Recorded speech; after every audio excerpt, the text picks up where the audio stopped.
BTC ओनसोलाव tribal belt and block आरो हाग्रा ओनसोलनि हा दखलगिरिफोरखौ इभेक्सन खालामनांगौनि दाबि खालामदों दुलाराय असम ट्राइबेल संघनि बीटीसी समन्वय समितिया गुवाहाटी जौसिन बिजिरसालिनि PIL 78/2021 नि बिथोन बायदियै दखलगिरिफोरखौ इभेक्सन खालामनानै ट्राइबेल बेल्ट एन्ड ब्लक उदां खालामनो दाबि आरो हाग्रा ओनसोलनि हा दखल खालामनानै इनायै हाबफैनायफोरखौ इभेक्सन खालामनानै हाग्रा आयेन 2026 नि थागिबिफोरनो हानि पाट्टा होनांगौनि दाबि फोरमायो आरो दिनै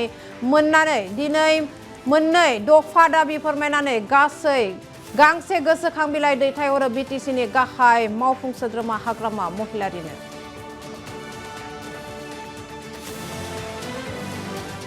बिटिआर कोअर्डिनेशन कमिटिनिफ्राय हाग्रामा सारखौ लोगो हमनो फैदोंमोन आरो दिनै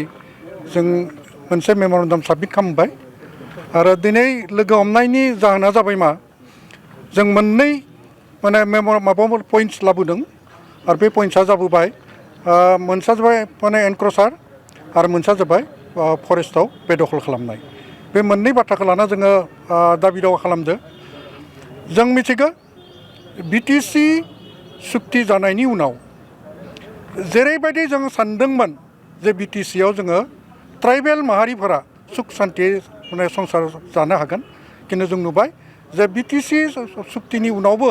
बेयाव लैहोर गुबुन हारिफोरा हाबफैगासिनो दङ आरो बेनिफ्राय फरेस्टफोरावबो लैहोर बिसोरो हाबफैगासिनो दङ आरो जोंनि हा हुफोरखौ दखल खालामगासिनो दङ। थांनाय 2012 सनाव प्रद्युत कुमार बरा होनना बुंनाय सासेया PIL खालामदोंमोन आरो बे PIL खालामनायनि लेखायै बीटीसीनि ओनसोलाव गासै जे 1900 बेल एन्ड ब्लक दङ बेयाव 4 लाखनिख्रुइबो बारा हायाव बेदखल खालामनानै गुबुन हारिफोरा दङ आरो बेखौ सरकारा कर्टआ बुंदोंमोन जे बेखौ थाबैनो बहिष्कार खालामनांगौ आरो बेनिफ्राय जाय अफिसारा बेखौ बहिष्कार खालामा बे दरमानिफ्राय